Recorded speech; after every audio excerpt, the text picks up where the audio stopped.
myself out. I am afraid of... I'm terrified and paralyzed by... I am deathly afraid of... Welcome to the Sum of All Fears podcast with your host, me, Ryan Perrio.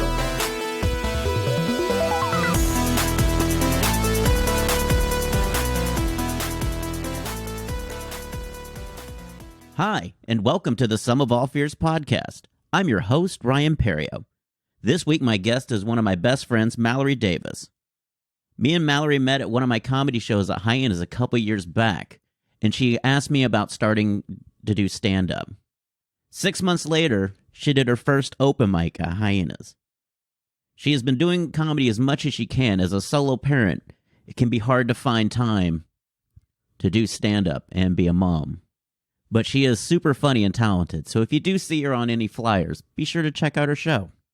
In this episode, we talk about comedy, trying to start over during a pandemic, and her fear of monsters under the bed in her 30s.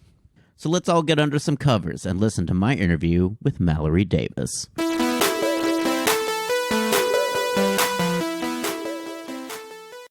All right, we're here with my friend Malori Davis. Malori, thanks for doing this. You're welcome. Malori is one of my best friends, and she's also a new comic in the Dallas comedy scene. Yeah. And she is an amazing human being. I love talking to her because of her honesty. And so, Malori, how are you doing today? I'm doing fine. I've been hanging out with you. You've plied me with plenty of your wine, so I feel like I'll be wide open to all my fears, which may be 1 to 20 episodes, whatever. I'll be a frequent guest if you just keep giving me this wine subscription. Sold. Malori is one of my good friends. She's worked in the service industry. She's actually, because of the COVID-19, deciding to, at this point, make a career change to kind of, to not go back to that lifestyle, to kind of get a regular 9 to 5.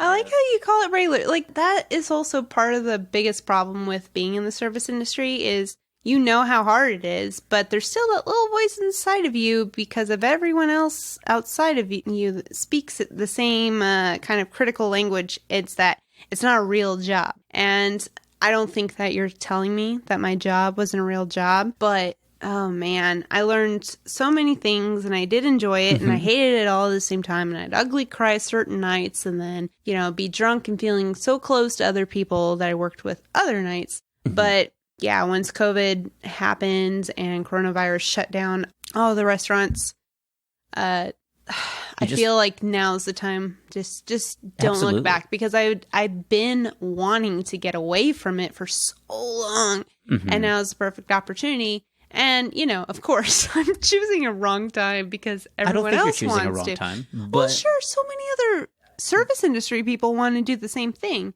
True. And this is what I had been trying to do all along. It's just that, sometimes it takes a virus, some catastrophic event to knock a person out of the service industry because it's a weird culture. It just drags you in. It's so good one moment and so bad another. And also because you're a mom. I get that you want to have that consistent time frame so that you can be more available to your child instead of having to be available from 5 p.m. to 9 p.m. one day and then another day, I can't be available. I have to work. Well, truly, like where I had been was I had a set schedule. So I just kept telling myself one of the many excuses I had to stay in the service industry was that I was providing for my child with this great income. But also, I could get off anytime a school party was happening. And you can't do that with a lot of other office jobs. And honestly, any complaints you could have over your office job, I would have over my quote-unquote waitress job. I think it's a valid industry. I just think sometimes because you're working days one day and then nights one day the next. That's what I mean consistency. I don't mean that. Yeah, but some places you can find where Monday I'm working, Tuesday night I'm working. Yeah. And then you work your life around it. Correct. So I just thought maybe with it being 9 to 5, Monday through Friday, every day is the same. Every day ends with you at 5 p.m. driving home. Yeah, I mean, I dealt with plenty of commuter traffic in the afternoon, but on the day or so.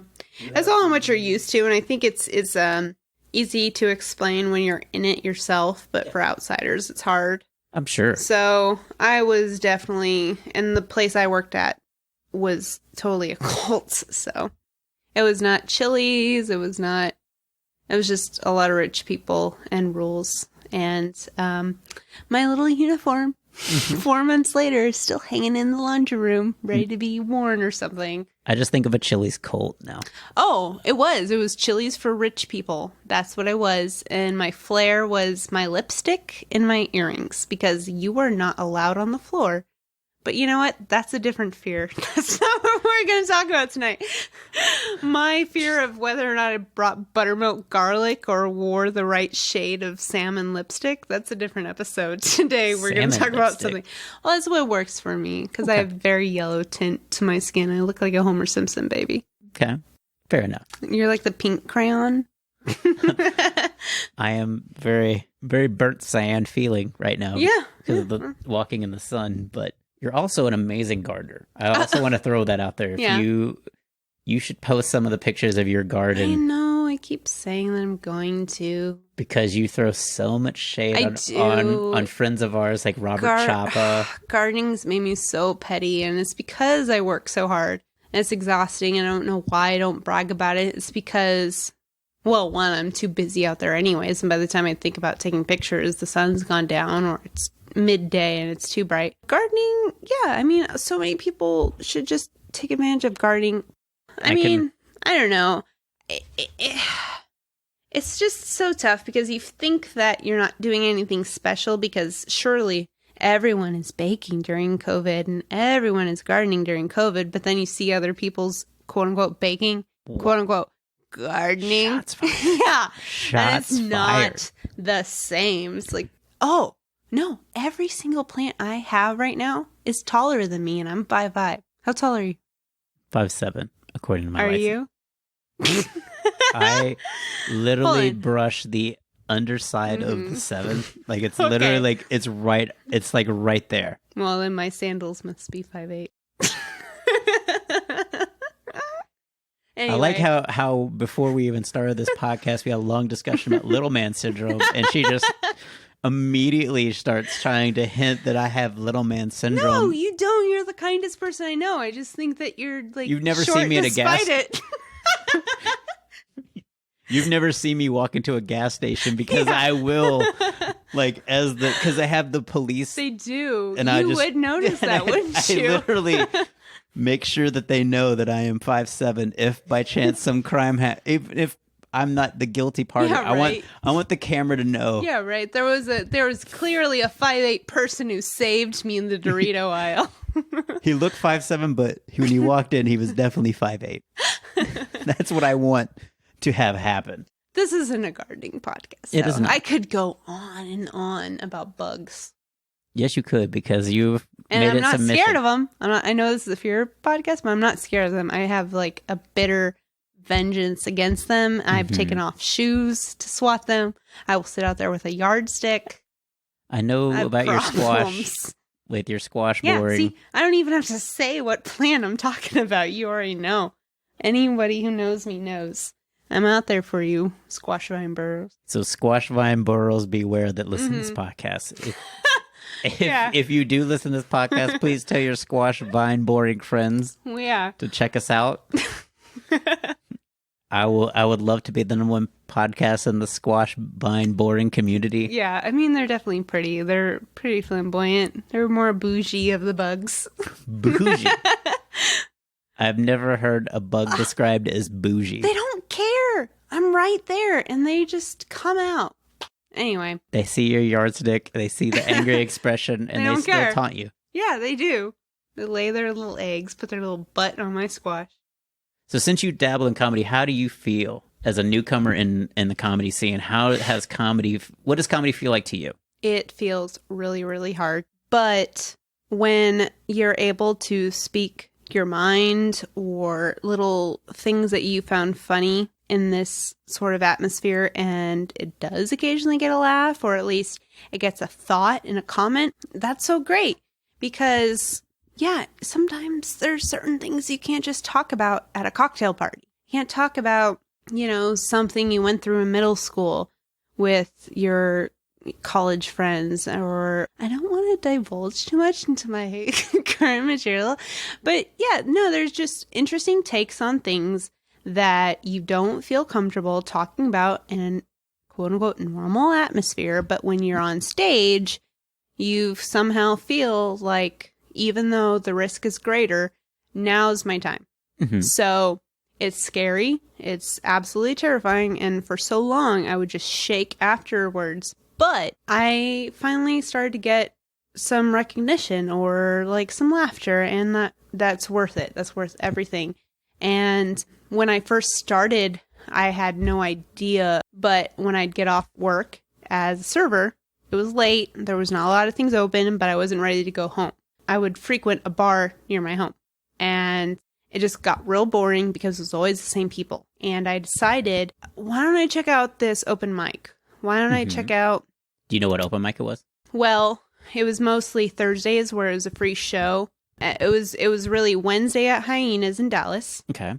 And then, which is an open mic. Yes. And then Thursday night at Hyenas in Dallas, there's a free comedy show. So just the same show I used to pay for or like wait for a Groupon for, I could see for free. So I would end my shift and I'd go and I'd see an open mic, or maybe I'd see a free show. And it was a lot of fun. And I just thought, okay, if I'm going to end my night talking to strangers at a bar, I might as well talk to like-minded people at this bar, because the drinks were just as cheap. So seriously, people, like, check out open mics around in your area because the drinks are on special, just like any other bar. But the people that you're talking to me, have like at least some sort of brain cell going on, because you have to really think on social commentary and you have to have a personality. And just, I found that comedians were much more interesting to talk to at the end of my shift than the people at my local bar. So I started going, met people, formed relationships, and then I was just like drug onto the stage and told to do comedy. Try it. Well, what's the worst that could happen? What was the worst that could happen? Oh, the worst could happen is just nothing. Nothing could happen. And I swear I had like a brownout, as they call it, when I went up. I had written some things down, but I wasn't sure of anything I was saying. And I just remember being up there, making a joke and going, oh, another thing I thought was funny was this. Another thing that I thought was funny was this. And people probably thought it was part of my bit, but it wasn't. It was just me panicking and in a tizzy. But, you know, it went well for someone who's completely unexpected, or who was completely unexpecting to go up there, who was unprepared but had overthought it every waking moment. It went really well. The third, fourth time was not. And that's what I've told too, is like in my mind, when I started comedy, I'm still chasing the rush of that first night, that sheer panic fire of doing it for my first time. Well, that's you on your own, because I don't want to be panicked. I don't want to feel like I was being forced the whole time. But the whole rush afterwards, like that whole, like, oh my God, I just did this. Yeah, no, I was literally shaking the whole time. I remember I would not allow you to approach me for 2 to 3 minutes after a set, because I was vibrating like a chihuahua. And you have to, everybody processes it differently, but I'm chasing that post-set feeling of my first time, that thrill, that, what did I just do? You know, it's got to be like skydiving or something. Yeah. There's definitely some fear chasing there. Yeah. And when you go up your second or third time, like you're now have expectations of how it's going to go. And then when it doesn't meet set expectations, that's when you realize, oh, this is way harder. You actually have thoughts and heart and soul into it instead of just doing it, and it becomes such a challenge, because now you have all these expectations. I want this thing I say now to get a laugh, and it's not. Well, it becomes personal after a certain time. Like before, it was you can make an excuse of, well, this is just my first time, or, well, my friends made me do it. But now it's like, hey, wait a minute, I really thought on this, and this is something that was personal, and I thought was funny or got me a laugh before. It takes a lot of work. But what you did is you attacked everything with such a passion. I mean, what's funny is all these things that made me respect comedians beforehand, I suddenly threw out the window and forgot about when it became me in the spotlight. Like, it does take work. It does take someone smart. It does take someone brave. And then when it became me, I was like, I forgot that, oh yeah, there's going to be work involved in this. Yeah. But you know what? COVID came, and now I can just lay back and pretend I don't have a career because coronavirus. I'm in transition with my life right now. Yeah. I have am. just all these other things. You're, as an animal, you're like a caterpillar that's just been in a cocoon. I'm waiting to sprout as a completely financially stable butterfly. So, since we do a podcast about fears, what fear did you want to talk about? Well, the one that is most prevalent in my life is covering my feet at night. Okay. I am still afraid of monsters under the bed. I don't even know if I would call it monsters. Mm-hmm. Just something's there that I cannot see. Really? Yes. Yeah, to the extent of my most recent bed frame that I bought has installed drawers underneath, which is just practical. Yeah, it has 4 drawers underneath. You're just trying to squeeze the monster out. You're I just love you're not going to give the monster any kind of space to attack you. Just come under the bed. No, he's just completely squished in between 2 drawers. Come on. Yeah, no, if he wants... Open the drawer, pull it out of the hinges, and then let me free. Technically, he could still get me if he went in between all sets of drawers and then out the back and then grab my face. Then I'm just now thinking, so thank you. No, so my bed frame, it has no space underneath. It has built-in drawers and then this built-in headboard with shelves. So there's no way for any empty space. But before that, any empty space, it was a problem for me. I could not sleep with my feet uncovered. Doesn't matter how hot it is. It's just so strange. Every other part of my body can be out from under the covers, but my feet have to be covered because I'm convinced that the monster under my bed, whatever is living under there, will see my feet and it will see it as an opportunity to grab it. It will just slowly reach its arm from underneath and it will grab my feet. And they're big, size 10 women. So it will see it. And it will grab my foot and it will pull me underneath. So that's what I'm afraid Every of. monster has a foot fetish is what you're saying. Oh, you could leave your hand dangling over the edge of the bed. I don't do that either. Like, I like to keep my back to the back of the room. I don't like to turn. I keep my face to the center of the room. I keep my back to the wall. So I don't necessarily keep my mattress or my bed frame shoved into a corner, but I will keep my face turned to the opening of the room. Whether it's going to be a burglar that comes in or a monster from under my bed, but I tried to keep myself as invulnerable as possible. And I think this stems from, like, I don't know how to react if, well, one, this childhood nightmares come to life that have never left me, but also, like, if someone broke into my house, I want to keep myself, like, aware of it. But I just play dead. I play possum. My flight possum. So your fight or fear flight. crochet response, Your like fear start crochet. a hobby. Like, you know, COVID, some people's fear response has been start a hobby or a podcast. But anyway, I like to turn my body to the room, and there have been times where I've woken up so convinced there's someone in my room, and what did I do? I laid still. I was either going to hope they didn't see that I was awake and they'd steal what they wanted to and then disappear. We didn't talk about it. You should just use your savage comments and just cross your arms like you do with me. Oh, you just go ahead, Mr. Burger Man. Let me just psychoanalyze you. Oh, you have mommy issues. Are you saying I'm judgmental? Yes. Oh. I am. Is it because I had something to comment on even the microphone covers that we chose today? You have a comment on everything. I like how you just want to say it's only on specific items that I have, but my whole lifestyle has come under fire since I've met you. Well, apparently I have nothing to say when someone surprises me at night.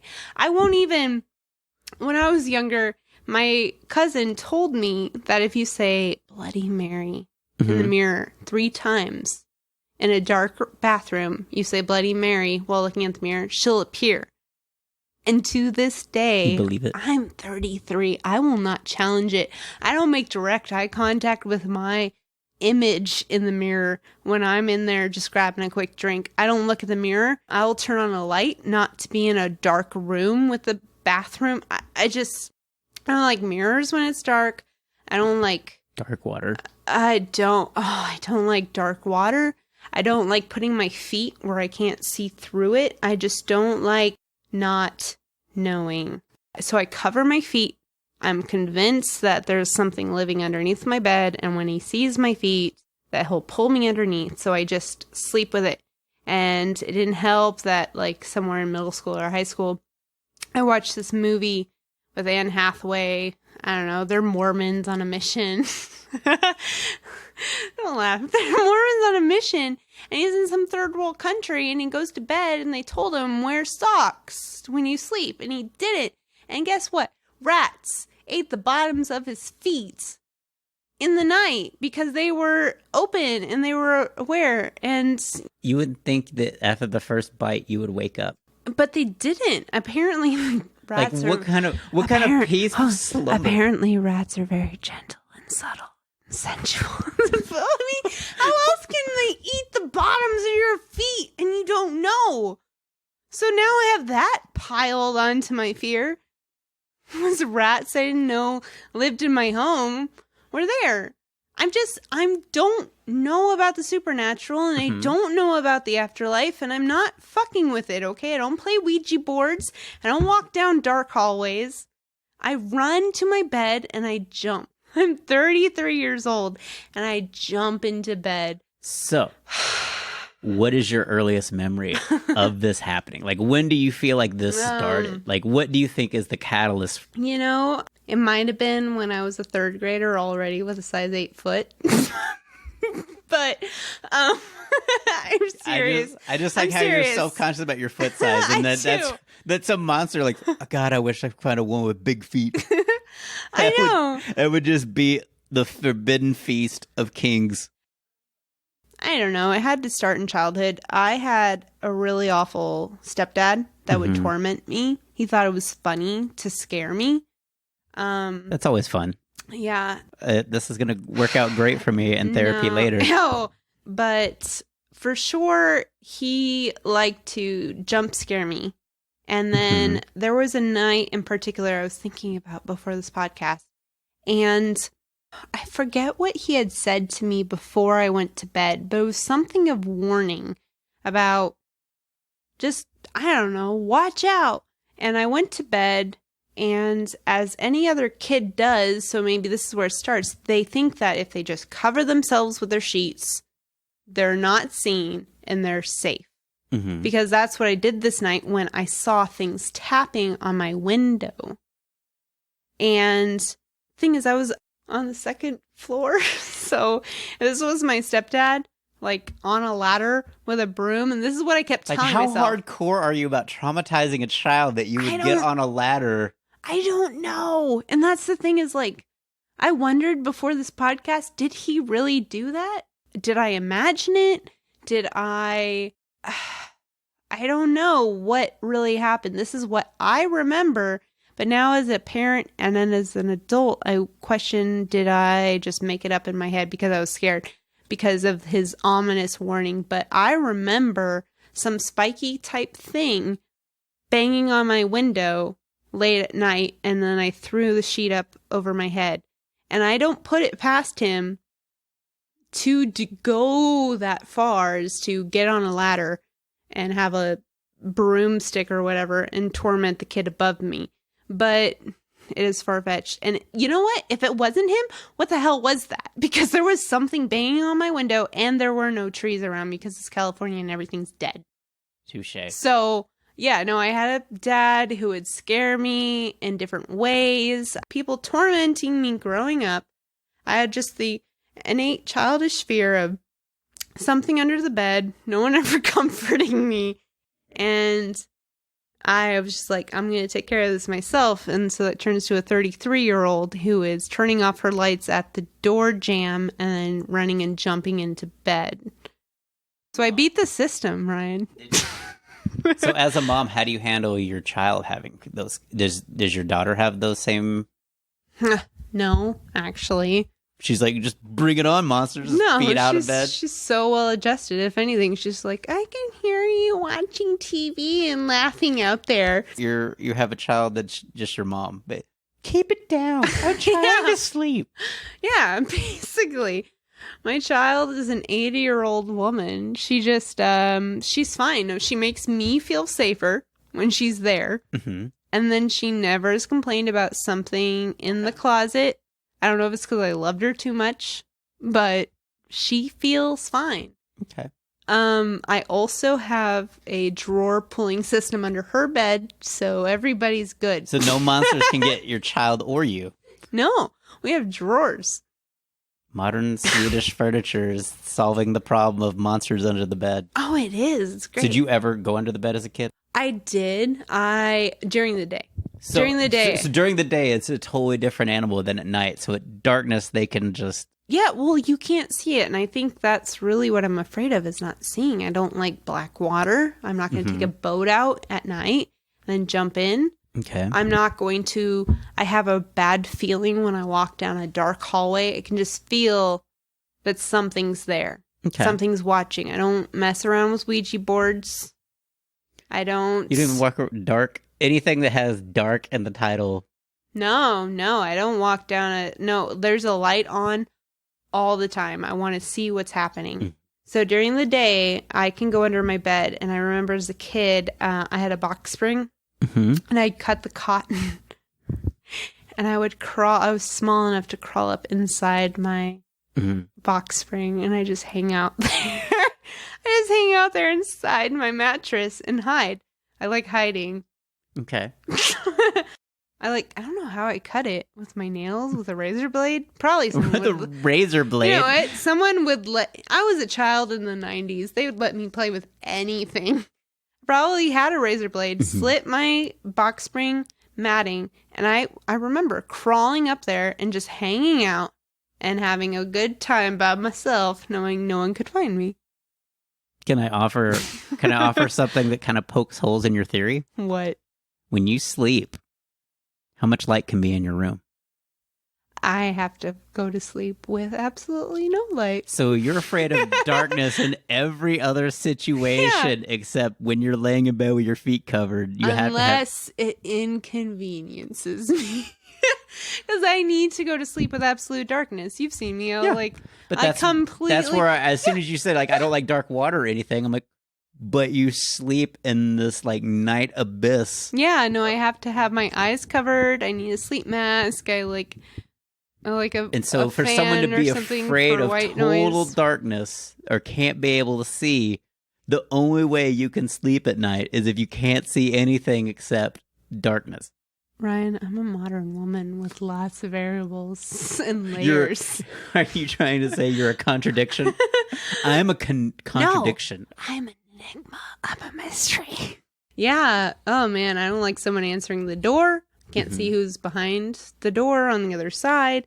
I hide like a little rabbit, scared. Doesn't matter how old I am. I don't have any guns in the house. I have an old, used fire hydrant that's like an antique. I'll have that by the door and I'll grab that. Just an old fire hydrant can. So does anyone else know your fear of you have to keep your feet Anyone covered? Who sleeps with me for the first night is yeah. Oh, yeah. A slumber party, you're immediately, you just run and sprint into your little, sleeping bag. What it is, you just sack race from the hall to, you're just doing this the whole way. No one's going to get me. So that's how it goes. It doesn't really come up unless someone's sleeping next to me. It's like a relationship test. Can you handle the fact that I believe that monsters are living under my bed right now. Well, And they have heard us being in the bed together. And so I'm willing to sacrifice. If you want to put your feet out from under the covers, cool. I will tell your next of kin. I will let them know that you died with honor. That's how we got it. Well, and how selfish, I guess. It was like, I know the monsters have never been here before, but they know I'm here now. So they're going to grab me. They might not have grabbed you before, but since I'm here, we're both at risk. So aside from taking your 10-second cardio to bed of a wind sprint and then to dive in, Yeah. what other ways do you handle this fear?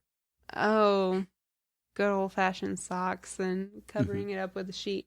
Can't let them see the toes. There's no way to prevent things you don't know, and that's what makes them scary, because you don't know, and you don't know if you've made it up. You don't know where it came from. It's just things you can't see, and so I guess that's what makes it That's scary. the root of it. There's nothing besides the bare basics of covering up and playing dead that I can think of. There's so many times where I've played dead thinking I'm dying tonight, and it was just the TV. I don't know what it was. Or your child's floating unicorn head that she just has in her room. She does. She has this giant rainbow unicorn head with sunglasses that have come off in the washer, I believe. But she has it on a hockey stick in the corner. So just floating in the corner of her bed, so that way when she wakes up, there's this floating giant head at the foot of her bed. And that's how secure she is. And I think how well I've done as a mother that this kid.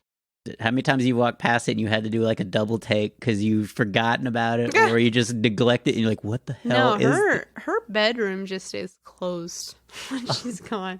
But I'm just saying when she's all by even when itself. she's there, like you're checking on her or something. No, that's what I'm saying right now. Deal with it.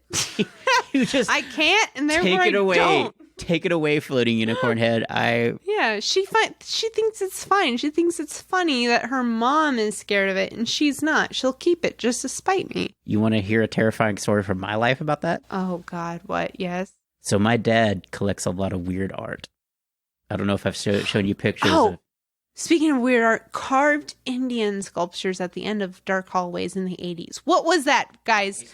Who keeps sculptures at the end of a dark hallway? My father. Oh my God. My grandma had one of those. This is already creepy. I can pull up a photo of my dad's hallway back in his old house. He just keeps sculptures at the end of his hallway? Mm-hmm. It's a Vishnu holding a stopwatch or a timepiece of some sort. It was more of the painting because my dad did a fantastic paint job of stripes down the walls.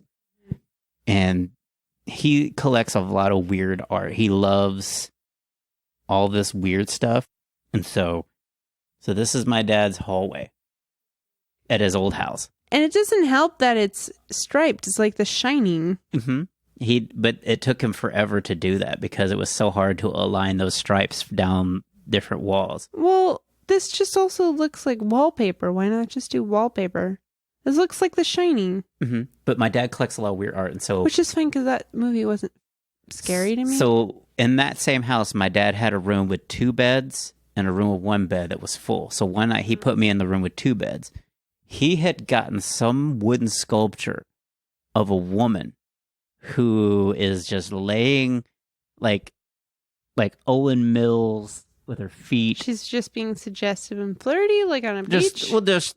You know, like when you were a kid and you did the wagon wheel? Uh-huh. Okay. But she's doing this and she's laying with her feet. Yeah. Like, I know the pose. You're laying on your stomach. You got your hands on under your chin all cute. And so I fell feet asleep are behind you. in the other bed. So he has this laying on one of the 2 beds in this 2-bed bedroom. And so I wake up and there's a silhouette. Yeah. Just looking at you.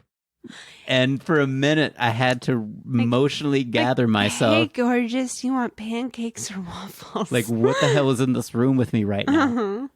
Is this mannequin body? Yeah, no, sculptures. Oh, and you grow up and there's movies of those kind of things coming to life. That doesn't help. Toy Story never scared me. Toy Story. So, Mallory, how do you live with the fact you can't put your feet? If you had another person that's afraid of monsters, do you tell them, just run faster? Just Yeah.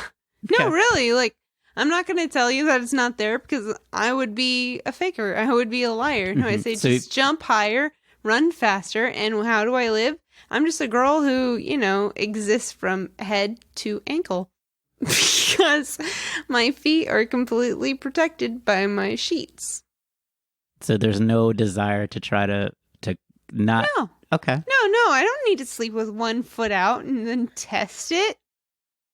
What's the point? If it's not going to cause any time out of your day for me to make sure I have my little feet covered, my big little feet covered.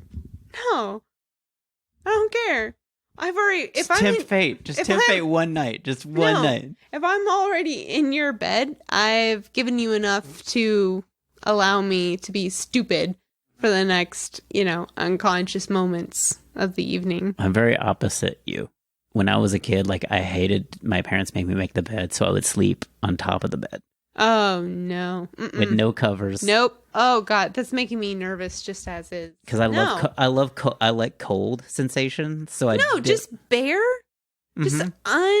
unsecured, open. No, I could never sleep with nothing. Okay. I've taken a nap before with like my torso covered, but I still need something on me. And Okay. I've never been a big pacifier. Like as a kid, I never had I never had a pacifier problem. I never had a binky or a blanket that I would tote around with me, like Linus. But I need something on me. I need to be holding something, touching something, even on the couch. Still get you on the couch. See? It would be like you're just giving up at that point. Nothing's ever Sleeping on the touched you? couch. Ugh. Nothing's ever touched you. I'm with sure the there's way you've slept. I've had my uncle had huge dogs, and the dog food would bring these large roaches around our house. Mm-hmm. And when I was a kid, they would on the ceiling, and then in the middle of the night, they would They land on you? Like, That's they some actually- precision. they just fell, and one of them happened to fall on my face, and yeah, you want to be standing up in your bed with adrenaline rush. Just have a roach just Yeah, well, it's still not a monster. That was a monster. That was like the weakest little slap they could give you. A little flutter of a slap. considering my life at this point. The older I get, I'm like, what are you waiting for, monsters? At this point, like I am ready. Just bring it on. It can't be any worse. Yeah, I mean, I'm not proud of it, but I'm not gonna sit here and argue with people about it. This is what I do, and it's what I'm gonna keep doing. Most dangerous game. Your feet uncovered. I'm not. Do you cover taking- your child's feet? If you see Anna Lee, I do get really upset. Like, you're just gonna sleep out here with just a blanket? Because she's the same way. She doesn't want to make her bed. She doesn't get underneath the covers, or she has. I get fight the power. Yeah, I get where you have a bunch of laundry piled on your bed, so it's annoying to have like that feeling of being trapped or your feet are being smushed because the Mhm. bottom's so well tight. Well, anyway, she's that way with laundry. She'll just leave laundry on the foot of her bed and then decide to curl up with a singular fleece blanket. It's that, It blows my mind that the kid just wants to be out there. so fleece is not monster repellent. Apparently, monsters Well, like no, fleece. because her the rest of her body is out, or she'll wear a onesie and then just sleep on top of everything instead of being covered. There's no protection. It's like out there with a bike and no helmet. It's because your child's courageous. She's demented. He's got a unicorn head. Oh my god. Yeah, she wakes up looking at a floating giant head and then sleeps with nothing on her body because she's hot. Even though I give her fans, I give her all sorts of sheets. She doesn't even keep the sheets on the bed. She'll kick them off. I can't. I have to have just a comforter on her bed because she can't handle a sheet. Yes. If I'm your daughter, I totally agree with that. No, I have. you need a top sheet. I You need a disagree. fitted sheet, and a top sheet, and a comforter. Maybe in the Keeps you from wintertime. sweating on the top sheet. And then you can choose. I'm sweating everywhere if I'm under all these covers. Well, if you have just a top sheet, you're not going to be super sweaty, but you'll be covered, and then you'll be safe. Because a top sheet is the monster's kryptonite. Yeah. Oh my gosh, this thing that They has have like nothing. abs. They have nothing to do with the rest of me, but my feet. That's the opening line, because that's what drags me underneath. For some reason, I feel like feet are vulnerable, and if you show it, then they'll grab you. God forbid a monster, you drop a seam ripper on the floor and they just see this magical tool that allows them to get under the sheet. They could untuck Red it. count, Yeah. 0. They could untuck it too. You've never had anything here touch you? Because I'm not chancing it. Maybe I have a vulnerability issue. Maybe. Where can people find you on social media if you want them to? Oh, please don't. Okay. No, where can they find me? Miss Belgian Waffle. That's my Instagram. Mm-hmm. Also email. I guess that's the most that I use. Instagram, emails, missbelgianwaffle@gmail.com. That was because I was an exchange student Mm-hmm. for a year. I was going to tell them that you went to Belgium as your exchange student thing, and you do make authentic Belgian waffles. Oh, I do. Like, man, everyone's take on Belgian waffles in America is completely wrong. There's 2 types of waffles. Mm-hmm.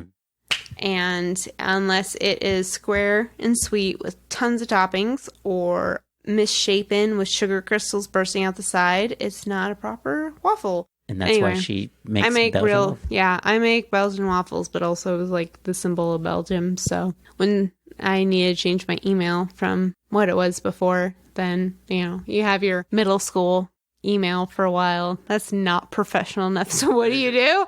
Belgian waffles, I didn't want to know what your middle school email was. Mallory babe at hotmail.com. Well, I thank you for doing this, Mallory. You're welcome. All right. Talk to you later. Bye. So that was Malori Davis. What a fun interview. I think it's interesting how with her poor eyesight, that also adds to her fear. Same with her discomfort with dark water or not being able to see or sleeping towards the door. I wonder if that's an animal thing where you just subconsciously realize that this is my weakness. How can I defend against it? Also, what a dick of a stepdad. Am I right? Like, it's one thing to do jump scares every now and then, but to get something and possibly scare someone in a second floor window of a house of a kid that's trying to sleep, like, what is your goal? That's just above and beyond cruel to me. And as a kid, how can you really remove yourself from that situation? I mean, you're at home. That's where you're supposed to be. That's where you're supposed to feel safe of any age, to make them feel scared to be at home. And you just have to grin and bear it as a kid. Like, yep, this is the world I live in. You can follow Malori Davis on Instagram at Ms. Belgian Waffle. She does have some comedy. She also does a lot of cooking. It's also one of her passions. Since this interview, this was done in late July, early August, she actually has gotten a job. She works for Whole Foods in the beer, wine, and also does gourmet cheeses, which she totally loves because it takes her the best parts of the service industry, which is people, listening to her recommendations on food, wine, and gives her a job with career advancement opportunities, not just a service industry job. She can actually move up in the company into something, in something she really enjoys, which is food and wine. As for me, I had a great weekend with Chris Porter. Thanks to Hyenas for the weekend. It was a fantastic show. We had a lot of crowd, socially distant and safe, but a full room for what we could have. I felt like we had a great time. Thanks again to Hyenas for booking me. As for upcoming shows, nothing set in stone just yet, but you can find me most weekends at the Backdoor Comedy Club. You can check that out on my social media at Ryan Perio. If you like the podcast, please leave a review. That just lets me know I'm doing a good job. And if you have feedback, shoot me an email at somefearfans@gmail.com. But thanks to those who have left a review, and thanks again for those who came out this last weekend in Fort Worth. And now some credits and thank yous for the people that make this show possible. Thanks to Barry Whitewater, who does my graphics and design for my comedy as well as my podcast. You can follow him on Instagram at bwhiteh2o. Get it, Whitewater.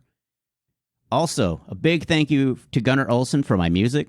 You can follow him on Instagram at gunbuns. That's GUNBUNS.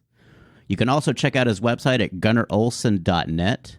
And you can check out his awesome EPs and some music he's got coming out. Real excited for him. If you want to follow me on social media, I am at Ryan Perio on all social media. It's RyanPerrio.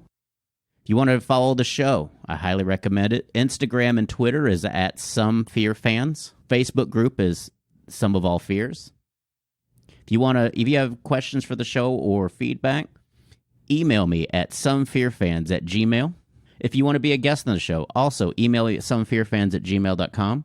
We can make that happen.